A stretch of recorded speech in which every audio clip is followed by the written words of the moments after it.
Rabbi syrah li sadri wa yassir li amri wahlul 'uqdatam min lisani yafqahu qawli.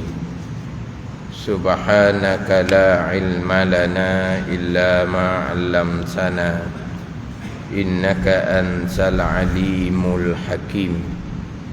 Wala haula wala quwwata illa billahil aliyyil azim. Kitab Penawar bagi Hati, muka surat 63. Muka surat 63 baris bawah sekali. Muka surat 63 baris bawah sekali.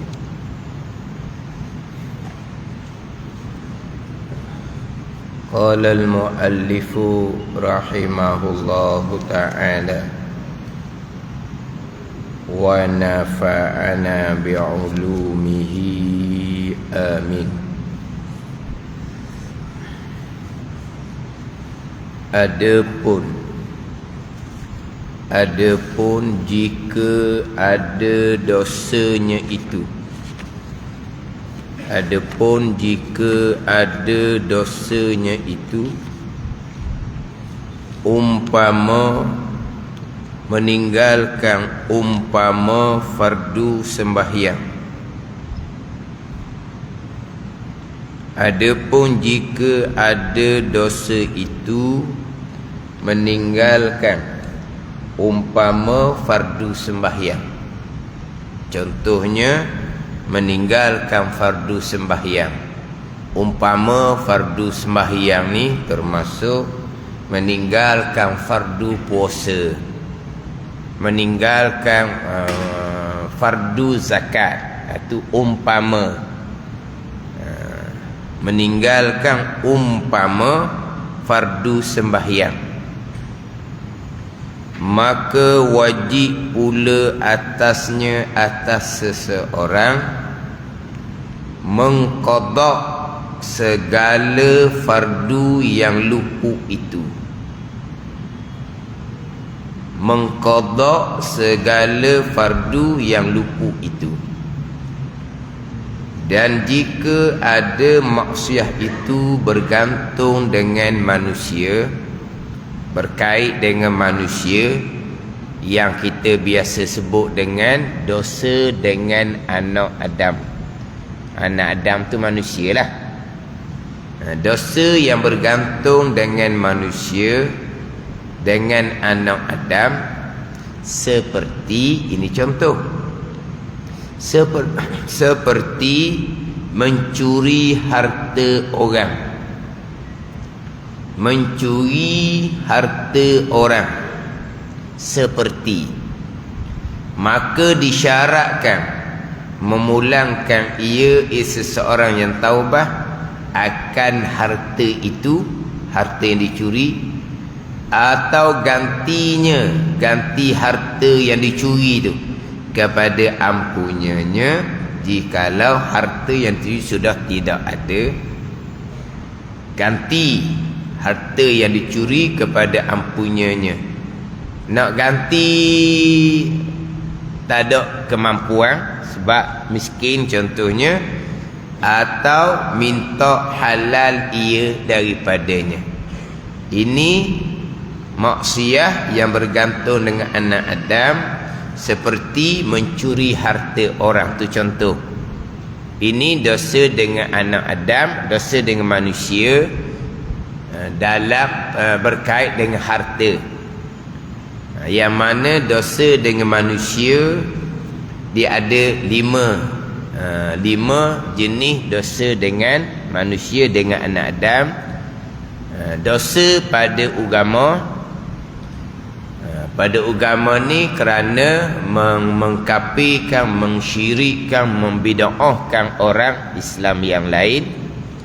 Yang kedua, dosa dengan anak Adam pada diri, kerana pernah mencederakan, pernah pukul, pernah tumbuk contohnya. Itu dosa dengan anak Adam pada diri, pernah pukul orang, tumbuk orang. Dosa dengan anak Adam, kita tak nak sebut manusia, Kita biasa sebutnya anak Adam, tak apalah. Manusia ke anak Adam ke sama. Yang ketiganya pada persoalan harta. Yang keempat pada maru'ah. Maru'ah seseorang manusia dengan umpama diumpat, dimaki, difitnah, itu dosa dengan anak Adam pada kehormatan. Dituduh dengan umpama zina, itu dosa dengan Adam pada kehormatan. Yang kelimanya dosa dengan anak Adam pada maru'ah, dosa dengan anak Adam pada kehormatan, seumpama ia berzina dengan isteri orang, berzina dengan anak dara orang, atau contoh dosa dengan anak Adam pada kehormatan. Itu 5 dosa dengan anak Adam. Tapi dalam kitab Penuh Bagi Hatinya hanya datangkan satu contoh, seperti mencuri harta orang. Adapun jika dosanya itu meninggalkan umpama fardu sembahyang, maka wajib pula atasnya, atas orang yang bertaubat, mengqada segala fardu yang luput itu. Mengqada segala fardu yang luput itu. Mengqada segala fardu yang luput itu, ini rukun taubah yang keempat. Ini adalah rukun taubah yang keempat.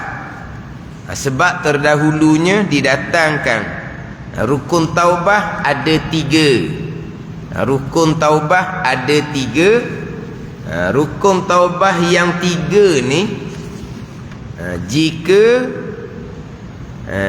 maksiat itu tidak meninggalkan fardu dan tiada bergantung dengan manusia. Dibicara dah kita baca minggu terdahulu.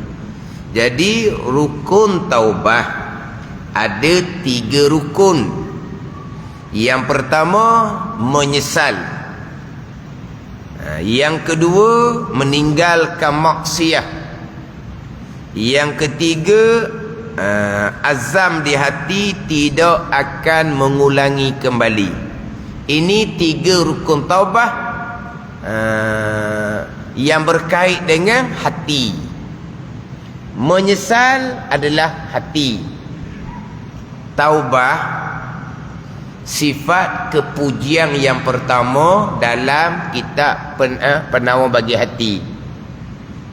Dan bicara taubah dalam kitab Minhajul Abidin, duduk di akabah yang kedua daripada 7 akabah dalam kitab Minhajul Abidin. Kitab Minhajul Abidin karangan Imam Ghazali rahimahullah, dia ada 7 akabah, 7 bonggok, 7 peringkat. Akabah yang pertama akabatul ilmi. Akabah yang kedua akabatul taubah, selepas daripada bicara ilmu. Dan kitab Penawar Bagi Hati, taubah adalah sifat mahmudah yang pertama daripada 10 sifat mahmudah. Jadi taubah ini adalah ta'at batin. Taubah bukan ta'at zahir. Taubah ta'at batin. Maka rukun pun berkait dengan batin, dengan hati. Jadi rukun pun berkait dengan batin, berkait dengan hati. Jadi rukun yang pertama menyesal, hati. Yang kedua meninggalkan maksiat. Dia nak meninggalkan maksiat yang ditaubatkan tadi, dia bergantung kepada al-kaffu anin nafsi, tahan diri ni. Mari daripada hati untuk berhenti daripada mengerjakan maksiat yang ia taubat. Sebab nak meninggalkan satu-satu maksiat, dia mari daripada al-kaffu anin nafsi, tahan diri ni. Nak tahan diri dengan bahawa meninggalkan maksiat, dia bergantung dengan hati. Rukun taubah yang ketiga, azam di hati tidak akan mengulangi di masa akan datang. Jadi 3 rukun taubat yang asas ini berkait dengan hati. Sebagai taubah adalah ibadah hati, taat batin. Jadi rukun pun berkait dengan hati. Semayang sunat taubah tu pekoh, hukumnya sunat. Taubah wajib ijma' ulama', maka rukun pun wajib samalah. Adapun perbanyakkan istighfar, itu zikir lisan, zikir lidah. Hukum pun sama, sunat. Itu bukan rukun taubah. Nak taubah, kena semayang sunat taubah. Nak bertaubah, kena perbanyakkan istighfar. Salah di awal-awal lagi dah. Tetapi bukan menafikan semayang sunat taubah. Jangan salah faham pula. Bukan menafikan tuntutan sunat kita memperbanyakkan istighfar. Jangan salah faham. Bukan menafikan tuntutan sunat memperbanyakkan istighfar. Tetapi istighfar itu zikir lisan, hukumnya sunat. Itu bukan rukun taubah. Tapi perbanyakkan istighfar. Kita nak memperbanyakkan istighfar yang sunat, hak rukun taubah kena sempurnakan. Kalau rukun taubah pun tak kena, semata-mata istighfar, yang wajib tak buat, yang sunat dia buat saja tu. Kita wajib melengkapkan rukun taubah. Kemudian kita memperbanyakkan istighfar.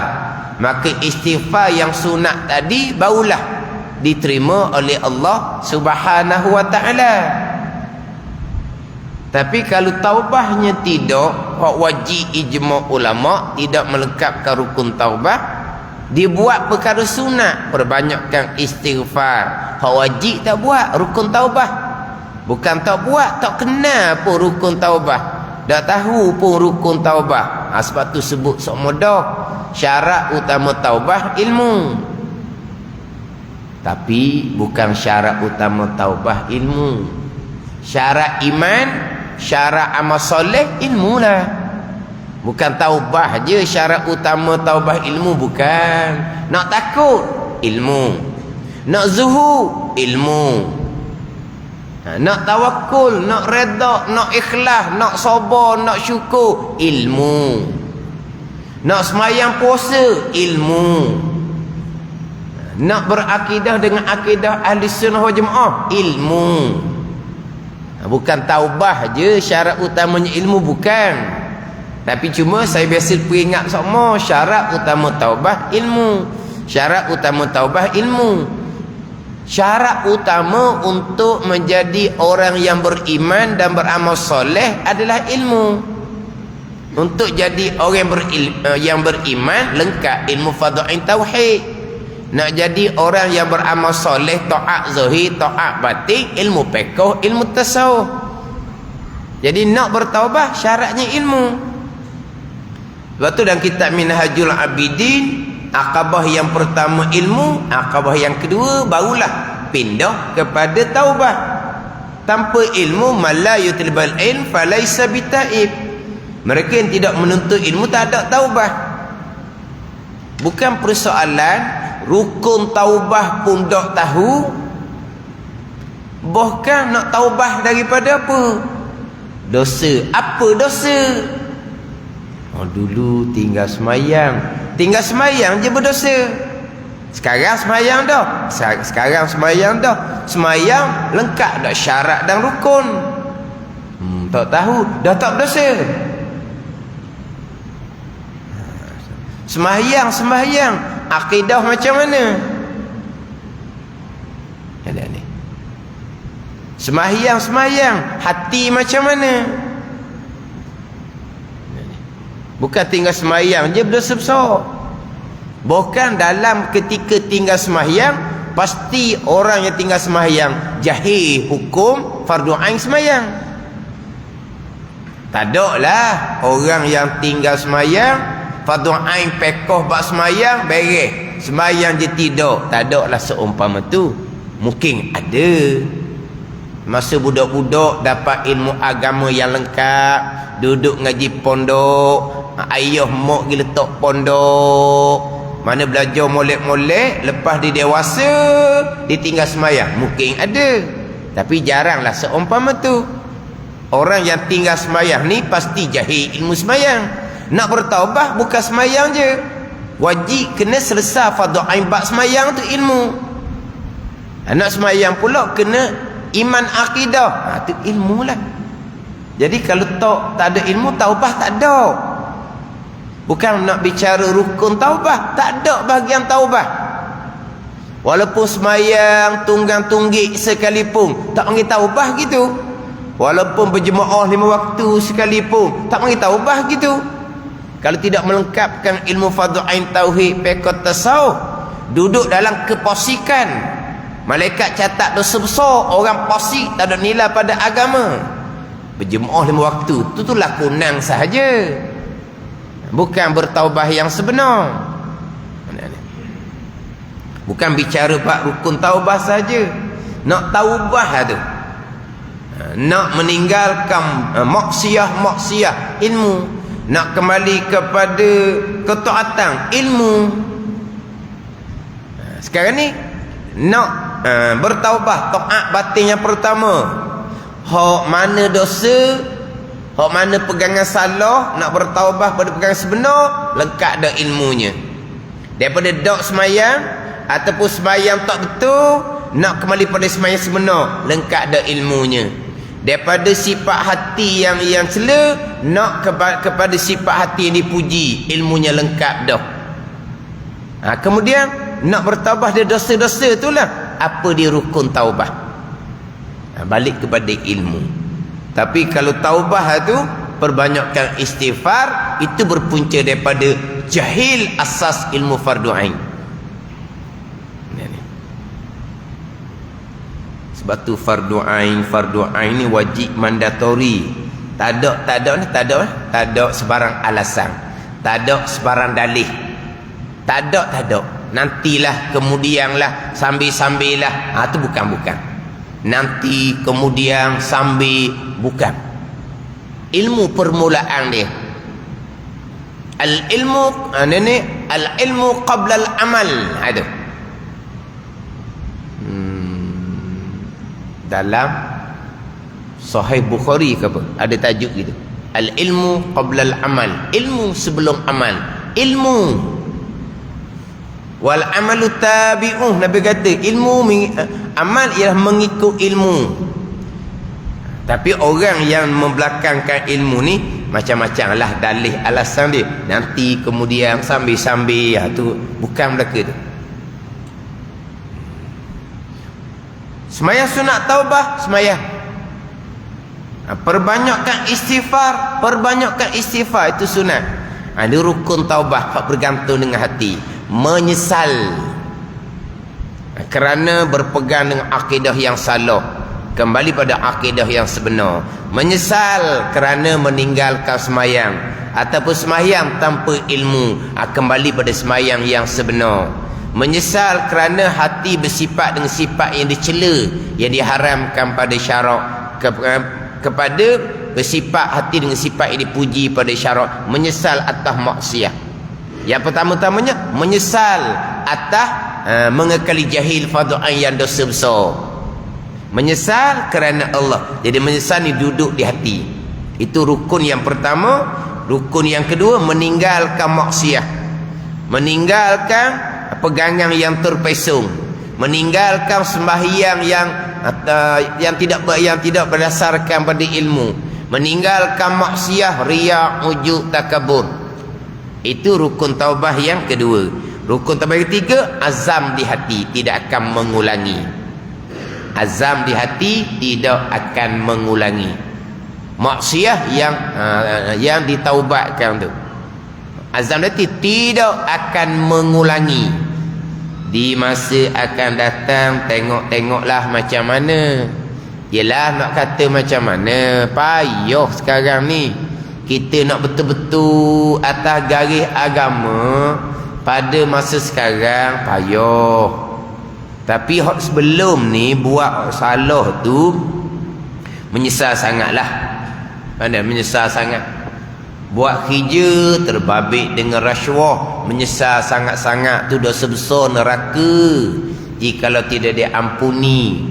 Sekarang tak main dah dengan rasuah tu, elokkan diri daripada rasuah. Tapi di masa akan datang azam di hati dak, tidak akan terbabit lagi dengan rasuah. Tak boleh nak kata jugalah untuk masa sekarang ni bolehlah, tapi untuk masa lagi akan datang, lah kadang-kadang terpaksa jugalah kena terbabit dengan rasuah. Contoh ni, maka belum lagi melengkapkan rukun taubah, belum lagi dinamakan orang ni bertaubah. Dosa besar rasuah masih lagi belum diampuni oleh Allah, walaupun sudah menyesal kerana terdahulu terbabit dengan rasuah, walaupun sekarang pada masa sekarang sudah meninggalkan maksiat rasuah tu. Tapi ada tak azam hati dia akan mengulangi? Maknanya tak ada azam. Tengok-tengoklah macam mana kok masa akan datang. Masa sekarang ni bolehlah elok diri, masa akan datang dia kena azam pula, tak terbabit dah. Dalam keadaan macam mana pun tak terbabit dah dengan rasuah. Abang lengkap 3 rukun taubah. Menyesal kerana dahulu terbabit dengan riba, dosa besar. Tuhan isytihar perang kepada orang yang terbabit dengan riba. Sekarang hak riba tinggal habis dah, tinggal habis dah hak riba. Hak mana-mana terbabit dengan riba tu sudah tukar kepada hak Islamik pula. Contohnya. Dan azam pula di hati, tak akan terbabit dah dengan riba pada masa akan datang. Ni lengkap 3 rukun taubah. Azam di hati. Tiba-tiba azam di hati tidak akan mengulangi, terjadi pula kemudian. Terjadi pula kemudian, maka itu dosa yang baru. Pada ni dia sudah melengkapkan ketiga-tiga rukun taubah, sudah melengkapkan ketiga-tiga rukun taubah, menyesal, kemudian meninggalkan maksiat, kemudian azam di hati tidak akan mengulangi kembali. Cukup 3 rukun taubah. Taubah yang nasuha, taubah yang sebenar-benar. Mudah-mudahan diterima oleh Allah Subhanahu wa taala, diampuni dosa oleh Allah Subhanahu wa taala, bersih daripada dosa yang ditaubat tu. Bersih molek dah. Hak azam pula di hati tidak akan mengulangi tadi ni, buat pula, mengulangi pula dosa yang ia telah azam di hati tidak akan mengulangi. Tiba-tiba ulangi pula,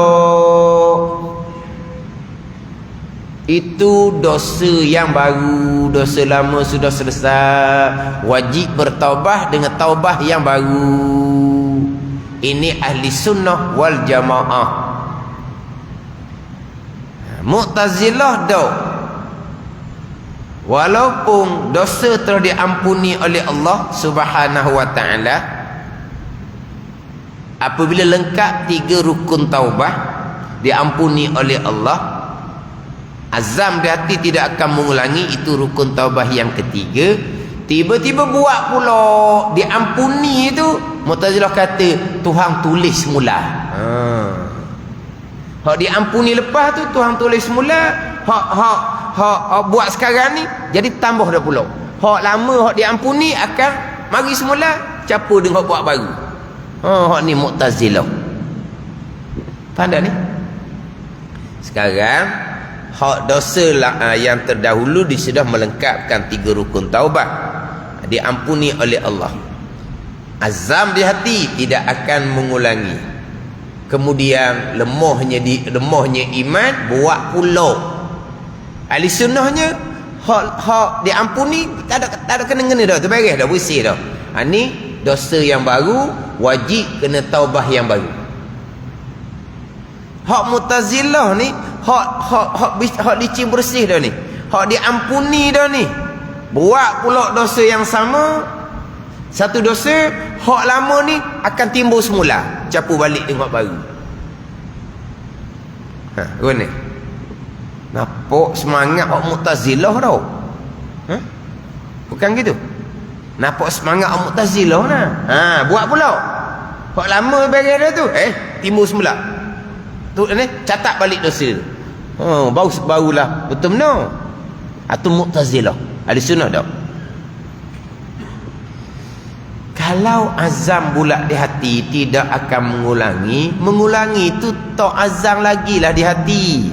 Sekarang taubah ni dengan Allah Subhanahu wa taala. Bukan peseng satu agama yang sesat. Bertaubat ni bertaubat dengan manusia yang kadang-kadang lebih jahat daripada dia lagi. Dia bertaubat dengan manusia. Cerita pada manusia tu pun ampuni. Yang manusia yang dia beritahu tu lebih jahat daripada dia ke. Terkadang ni taubah dengan Allah Subhanahu wa taala. Hati menyesal, Allah Maha mengetahui. Menyesal kerana Allah, bukan kerana lain. Allah Maha mengetahui. Meninggalkan maksiat kerana Allah, Allah Maha mengetahui. Azam bulat di hati tidak akan mengulangi, Allah Maha mengetahui. Ada ni. Adapun kalau hak cakap di mulut tu faham-faham lah. Hak jenis hak orang apa? Taubat lepas tu apa? Sumpah. Taubat satu hal dah, bukan Dia kata dia taubat dah. Sekali dia ngakak sumpah benar. Sumpah tak buat dah. Sumpah tak buat dah. Lembek tekak-tekak dia buat. Terpedaya mak ayah. Hak jenis hak lentuk tu, lentuk ke? Lentuk ke lentuk ke? Hak jenis lentuk tu lah. Dia cakap mak ayah dengar gebok. Dia punya cakap dia tu, pujuk rayu dia tu. Dok akak supah benar, dok. Hak tu ialah hak tu dia dengan Allah Taala lah, hati dia macam mana. Terkadang mulut je dia bohong je terkadang. Ni hak dia janji depan mak ayah tak akan mengulangi. Bukan janji, akak supah benar. Mana tak akan mengulangi. Hati dia macam mana tu? Hak tu bicara dengan mak ayah dia. Mak ayah dia percaya tak percaya tu atas mak ayah dia lah. Hak ni kita bicara taubah dengan Allah Subhanahu wa taala. Allah Maha mengetahui. Hati dia bulat ke tidak akan mengulangi. Allah Maha mengetahui. Bila hati dia bulat, lengkap 3 rukun taubah, mudah-mudahan Allah Taala mengampuni. Berlaku pula tu kerana lemah. Faham tak ni?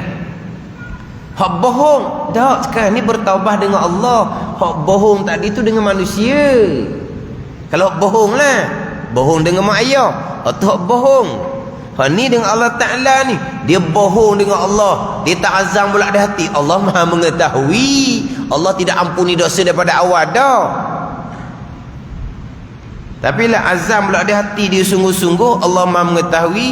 Azam pula di hati tidak akan mengulangi pun kerana Allah Maha mengetahui. Allah terima taubah dia. Berlaku pula itu dosa yang baru, wajib kena taubah yang baru. Gitu ahli sunnah. Yelah, dia hak jahat tu jahat lah. Hak jahat tu jahat. Tapi terkadang kita jangan memandang hina sangat. Tapi jahat tu jahat lah. Buat pekerjaan yang merosakkan diri. Tapi terkadang mereka insaf sungguh. Kita nak kata Lepas tu buat pula tu orang lemah nak macam mana, gitulah. Sampai satu ketika diberitahu dah, hidup kamu tu tak lama dah, contohnya. Contoh, apabila doktor beritahu seumpama tu, ni dia pun taubah sungguh-sungguh dengan Allah Ta'ala. Kita tak nak kata waktu dia dengan Allah Subhanahu Wa Ta'ala. Pada ni hak zahir perbuatan jahat dia tu memanglah kita tak kena marah tu, kita tak reda perkara tu. Tapi jangan kita mana apa ni, yang kita nak menghukum sampai di penghujung, tak boleh. Terkadang kemudian tu jadi molek, dia meninggal. Sebab apa jadi kemudian tu jadi molek sungguh? Sebab doktor beritahu dah, hidup dia tak lama dah. Adapun kita semua ni terkadang panjang angang-angang, tak ingat ke mati pun. Faham tak? Tapi kalau betul dia taubat sungguh, melengkapkan 3 rukun taubat, dia dengan Allah Subhanahu Wa Taala, Allah ampuni. Lepas tu berlaku pula itu dosa baru. Itu dosa yang baru. Kalau taubat pula baru, melengkapkan 3 rukun taubat. Rukun taubat yang ketiga, cita di hati, azam di hati dia akan mengulangi. Cukup pula 3 rukun taubat. Buat pula taubat yang baru pula, melengkapkan 3 rukun taubat. Mudah-mudahan diampuni oleh Allah. Berlaku pula taubat pula. Innallaha yuhibbut tawwabin. Allah Ta'ala kasih kepada mereka yang banyak bertaubat. Mereka yang banyak bertaubat. Apabila mereka banyak bertaubat, mulia di sisi Allah.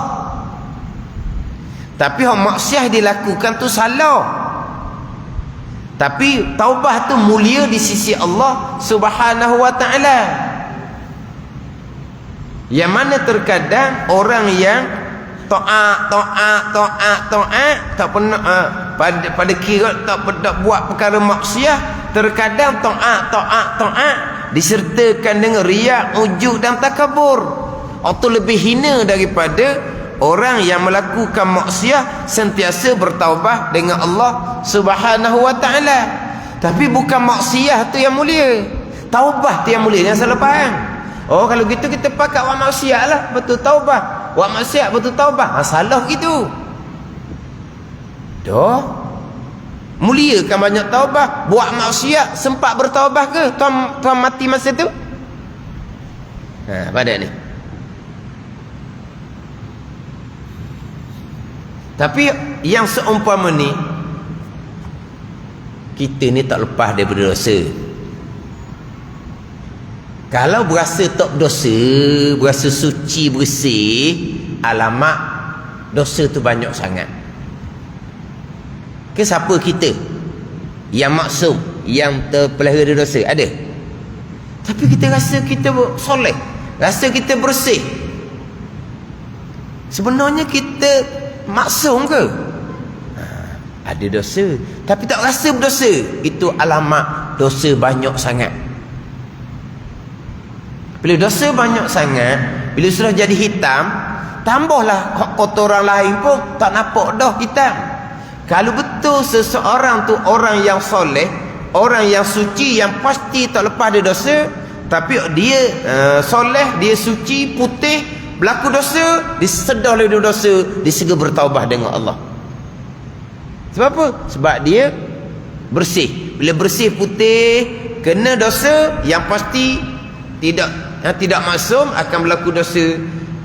Bila berlaku dosa, daripada hak putih ni akan sedar. Sebab apa? Nampak dah kotor. Tapi kalau memang kita berdosa, tidak maksum, tapi tak rasa berdosa, hitam. Itu je. Jadi siapa yang banyak bertaubah ni? Orang yang tidak maksum lah. Orang yang tidak maksum lah yang banyak bertaubah. Yang tak payah bertaubah orang yang maksum. Kita tidak maksum. dosa sentiasa berlaku, banyak bertaubat.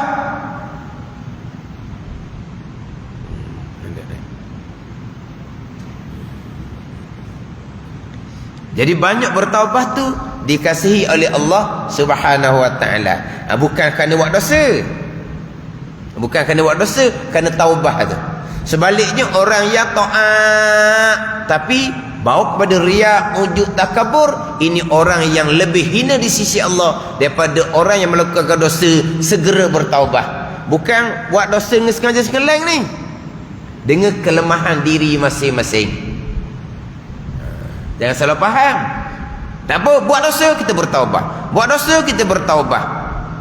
Kita tahu ke umur kita panjang? Kita tahu ke, kita pasti ke kita sempat bertaubat? Kita sentiasa pelihara diri, tapi dah kita lemah, berlaku dosa, segera bertaubat. Azam di hati tidak akan mengulangi. Kita lemah, berlaku pula dosa, segera bertaubat. Ni hak dikasih oleh Allah Subhanahu wa ta'ala.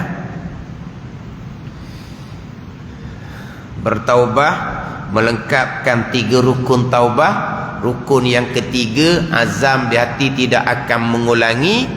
Mengulangi pula, kalau mai duk berulang kali ni, nantilah tua-tua nantilah.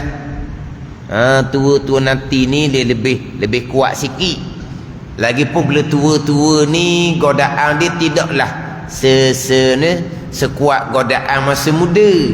Masa muda ni taubat, lepas tu berlaku pula, lepas tu taubat melengkapkan 3 rukun, lepas tu berlaku pula. Jadi bertaubat pula, berlaku pula. Beginilah, tunggu tua lah pula. Maknanya kalau tua ni lebih kuat sikit, dan godaan pun tidaklah sekuat masa muda. Kita tunggu tua lah, biar sekali taubat tu siap, tidak mengulangi. Macam mana cadangan tu molek tau. Dah masa muda, godaan zaman sekarang, godaan yang banyak zaman sekarang ni. Taubat melengkapkan 3 rukun taubat, buat pula. Taubat yang baru pula, melengkapkan 3 rukun taubat, buat pula. Taubat, buat pula. Taubat, buat pula. Berhentilah taubat. Lepas tu nantilah tua-tua taubat, sekali taubat pakai selesai, dak buat dah. Macam mana cadangan? Cadangan seumpama tu dalam kitab Minhajul Abidin, tipu daya syaitan. Syaitan. Yang pertama, kita bertaubah, nanti kan buat pula, kita tak tahu masa akan datang. Mudah-mudahan kita tak buat dah dosa yang kita taubat tu. Mudah-mudahan kemungkinan kita mati dahulu sebelum daripada kita mengulangi balik dosa yang kita taubat. Kita tahu masa akan datang, dan kita azam pula di hati dah kan tidak akan mengulangi. Kita mohon kepada Allah supaya kita terpelihara. Masa akan datang buat pula, mana kita tahu? Kemungkinan kita mati dulu sebelum kita buat pula hak baru. Nanti tua-tua nak bertaubat, kita tahu ke umur kita sampai ketua? Panjang umur kita tahu ke? Tu jelas tipu daya syaitan. Artinya taubat berlaku, taubat berlaku, taubat.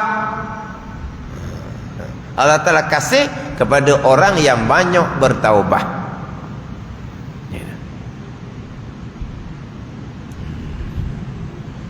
Azam pula di hati ni, Allah Maha mengetahui. Allah Maha mengetahui. Kalaulah bohong, tu awal-awal lagi dah reject, kau tak terima doktornya. Hak bohong ni, kita depan manusia janji, bukan sumpah tidak akan buat, tidak akan mengulangi, tidak akan terbabit. Dia bohong je. Terkadang lah bohong tak bohong dengan Allah Ta'ala lah. Itu dia dengan manusia. Nak suruh mak ayah dia percaya dia semula. Ni kita bicara taubah dengan Allah Subhanahu wa Ta'ala. Jadi hak berkaitan dengan 3 rukun taubah ni, jika maksiat itu tiada meninggalkan fardu dan tiada bergantung dengan manusia. Jadi 3 rukun taubah ni dosa dengan Allah Subhanahu wa taala semata-mata. Mana dosa dengan Allah semata-mata ni? Dosa kerana terbabit dengan riba contohnya. Dosa dengan Allah ni dosa kerana riya, ujub, takabur, hasad. Itu dosa dengan Allah Subhanahu wa taala. Bukan termasuk dosa dengan Allah adalah dosa pada usuluddin dengan pegangan yang terpesong. Itu pun dosa dengan Allah Subhanahu wa taala. Dalam kitab Minhajul Abidin, Imam Ghazali membahagikan dosa kepada 2. Sebelum bahagi 3 ni, kita dak cerita hok bagi 3. Tapi apa yang dibicarakan kitab ni dosa 3 bahagian lah. Jadi dalam kitab Minhajul Abidin, dia membahagikan dosa pada 2. Satu dosa usuluddin, yang kedua dosa furu'uddin. Dosa usuluddin pecah 2. Satu dosa usuluddin dengan pegangan yang kufur. Ini nombor 1. Orang Islam akidah yang kufur. Dosa usuluddin yang kedua, orang Islam berakidah dengan akidah yang bid'ah, akidah Mu'tazilah. Itu dosa usuluddin. Hak nombor 2. Dosa 2. Satu dosa usuluddin, satu dosa furu'uddin. Dosa usuluddin yang pertama daripada pegangan yang kufur. Dosa usuluddin yang kedua daripada pegangan yang bid'ah, pegangan Mu'tazilah.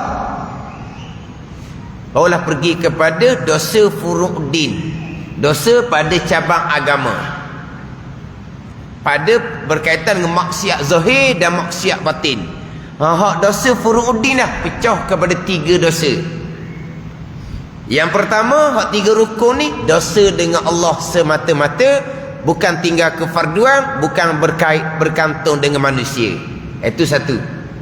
Dosa furu'uddin nombor 2, dosa kerana meninggalkan umpama sembahyang. Dosa furu'uddin yang ketiga, dosa yang bergantung dengan manusia. Dia kena bagi gitu. Dosa 2, dosa usuluddin, dosa furu'uddin. Dosa usuluddin bahagi 2. Dosa usuluddin dengan pegangan yang kufur. Yang kedua, dosa usuluddin dengan pegangan yang bid'ah. Kemudian dosa furu'uddin ni barulah keluar 3. Dosa dengan Allah, umpama terbabit dengan riba. Dosa dengan Allah semata-mata, umpama riya, ujub, takabur, hasad.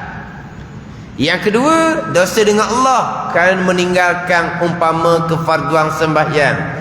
Yang ketiga, dosa furu'uddin, dosa yang bergantung dengan manusia. Kemudian dosa yang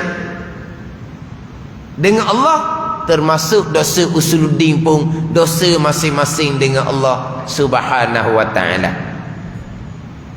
Jadi dosa dengan Allah ni 3 rukun taubah. Ini jika masa itu tidak meninggalkan fardu dan tiada bergantung manusia.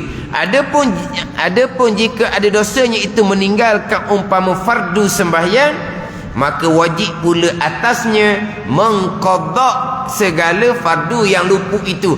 Tu dosa yang kedua, dosa dengan Allah kerana meninggalkan kefarduan. Dia ada rukun taubah nombor 4, qada.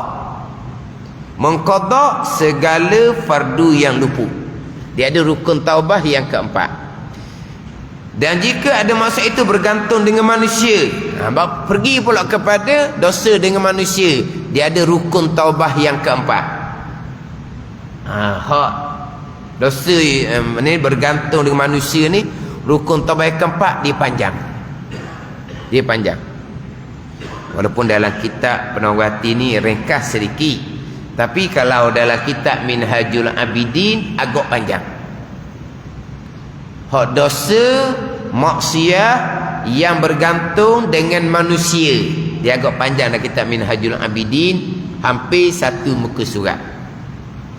Adapun dosa meninggalkan umpama fardu sembahyang, dalam kitab Minhajul Abidin Dia hanya datangkan ibarat kita, maka hendaklah engkau qadakkan barang sedapatnya daripadanya. Kata dia kena qadak. Itu rukun taubah yang keempat, dosa kerana meninggalkan kefarduan. Yang kita minhaj menyatakan dosa meninggalkan wajibatillah, kewajipan-kewajipan daripada Allah atas kamu, daripada semayang, dok semayang, atau puasa, tinggal puasa, atau zakat tak bayar, atau kafarah tidak disempurnakan, atau lainnya, maka hendaklah engkau qadakkan barang sedapatnya daripadanya. Itu je hak dosa berkait dengan meninggalkan kefarduan. Hak panjangnya adalah dosa yang berkait dengan manusia, yang dipanggil dosa yang antara engkau dan antara hamba Allah. Hamba Allah tu manusia lah, hamba Allah tu anak Adam lah. Atau dalam kitab Minhajul Abidin, hak bergantung manusia ni panjang, dan insyaAllah saya akan ambil jugalah huraian hak dalam kitab Minhajul Abidin. Kalau Minhajul Abidin hak Jawi terjemah Syekh Daud ni di muka surat 19. Kalau orang ada kitab Minhajul Abidin tu boleh balik tengok muka surat 19. Dosa berkaitan dengan tinggal kefarduan, maka hendaklah diqadakkan sekadar tu je. Dosa hak berkait dengan antara kamu dan dosa yang antara engkau dan antara hamba Allah, dan inilah terlebih sukar dan adalah perkara yang terlebih payah untuk menyempurnakan rukun taubah yang keempat, maksiat yang bergantung dengan manusia. Itu rukun taubah yang keempat. Hak meninggalkan umpama fardu semayang, maka wajib pula atasnya mengqadakkan segala fardu itu. Qadak tu rukun taubah yang keempat. Meninggalkan fardu semayang ni hak dalam catatan ni lah, dengan bahawa tiada mengerjakan akan sembahyang di dalam waktunya, atau mengerjakan dalam waktu tetapi tidak melengkapkan syarat ataupun rukun, dipanggil meninggalkan juga. Meninggalkan umpama semayang ni, tak semayang ataupun semayang tapi tidak melengkapkan syarat rukun, dipanggil meninggalkan semayang, hukumnya tak semayang juga. Ni hak dosa nombor 2, hak meninggalkan umpama fardu semayang. Hak dosa nombor 3, maksiat yang bergantung dengan manusia. Jadi hak 3 rukun taubah asalnya, dosa antara kita dengan Allah, tidak berkait dengan tinggal kefarduan, dan tidak bergantung dengan manusia, dengan anak Adam yang lain. Jadi ada 3 jenis dosa daripada furung agama. Dosa usul agama, itu dosa hak paling tinggi. Dosa furung agama barulah pergi pada hak dosa nombor 2. Dosa furung agama barulah pecah kepada 3 dosa. Kemudian hak mengqadakkan segala fardu yang luput tu, hak tu kena balik kepada kitab Fathul Mu'in. Di awal kitab Fathul Mu'in dahulu sudah membicarakan berkaitan dengan kewajipan qada sembahyang yang ditinggalkan, sama ada dengan sengaja ataupun dengan tidak sengaja. Sudah bicara di awal kitab Fathul Mu'in. Jadi yang kitab tasawuf ni hanya menceritakan rukunnya qada segala fardu yang luput. Macam mana nak qada? Balik pada ilmu fiqh. Macam mana nak qada? Itu balik kepada ilmu fiqh. Dan tengoklah insya-Allah lah.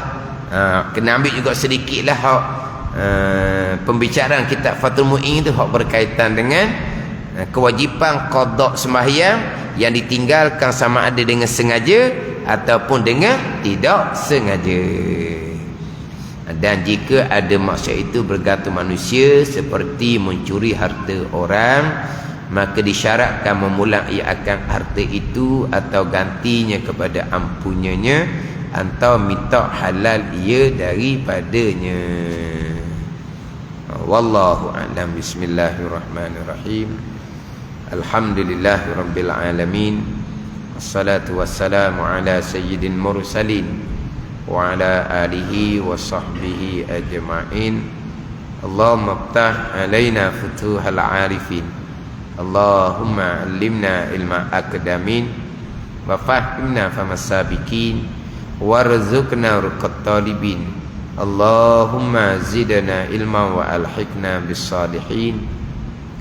Wa sallallahu ala sayyidina Muhammad wa ala alihi wa sahbihi wa sallam. Walhamdulillahi rabbil alamin.